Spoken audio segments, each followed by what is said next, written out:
Welcome back to Grammar Fundamentals for the PSAT. This is Chapter 12, Lesson 69. We've used commas for pauses and for lists. Today we use them with whole clauses, the parts that have their own subject and verb. There are 3 clear rules, and once you know them, the trickiest comma questions get a lot easier. Rule 1 is for the compound sentence.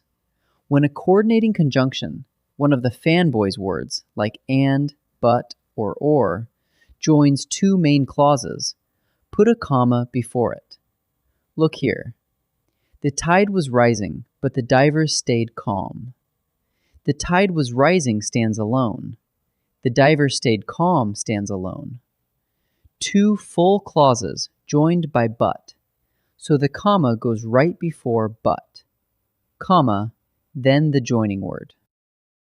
Rule 2 is for an introductory clause. When a subordinate clause, one starting with a word like when, because, or although, opens the sentence, put a comma after it. Here, when the bell rang, comma, we left. The opening clause sets the stage, and the comma marks where it ends and the main clause begins. So a leaning clause first means a comma after it. But flip that same sentence around and the comma disappears. We left when the bell rang. Now the clause comes at the end, and an adverb clause at the end of a sentence usually needs no comma. Same words, different order, different rule. Opening clause, use a comma. Ending clause, leave it joined to the main clause with no comma. Rule 3 handles clauses tucked inside the sentence. A non-essential clause, one that just adds extra information, gets a pair of commas around it.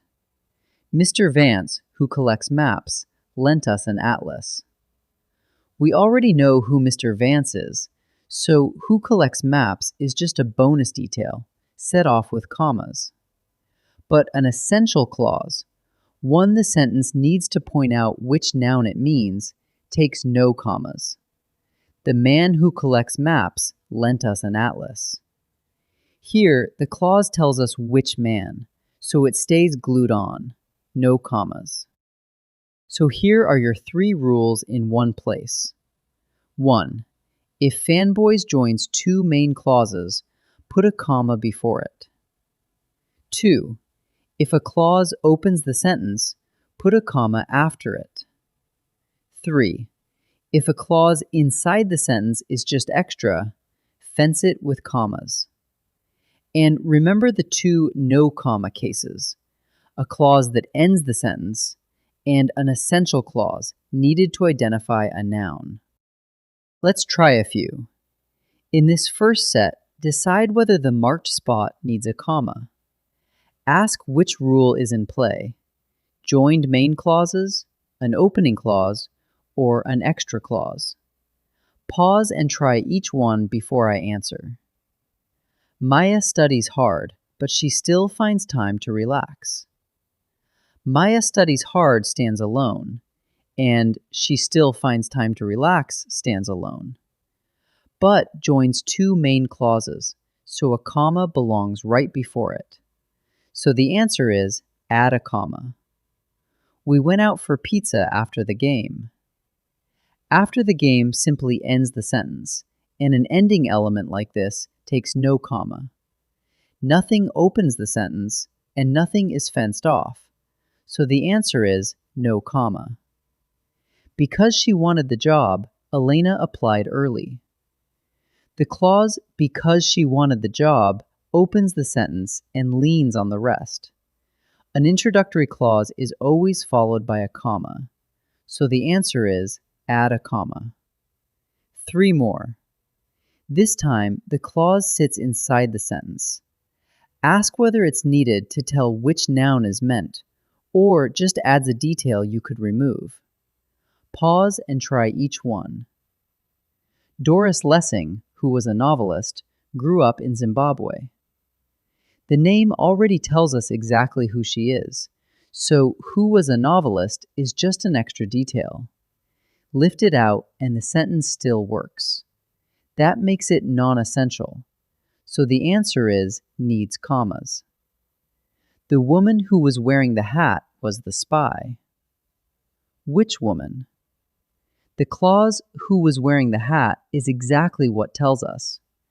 Remove it and you wouldn't know which woman. It's essential, so it takes no commas. So the answer is no commas. Any team that makes the playoffs has to be good. The clause that makes the playoffs narrows down which teams we mean, so it's essential. And clauses beginning with that are always essential, never set off with commas. So the answer is no commas. Let's wrap up. 3 rules. When a fanboy's word joins 2 main clauses, put a comma before it. When a clause opens the sentence, put a comma after it. But when that same clause comes at the end, use no comma. And when a clause inside the sentence is non-essential, just extra information, set it off with a pair of commas, while an essential clause that identifies its noun takes none. Match the clause to the rule, and the comma falls into place. Great work!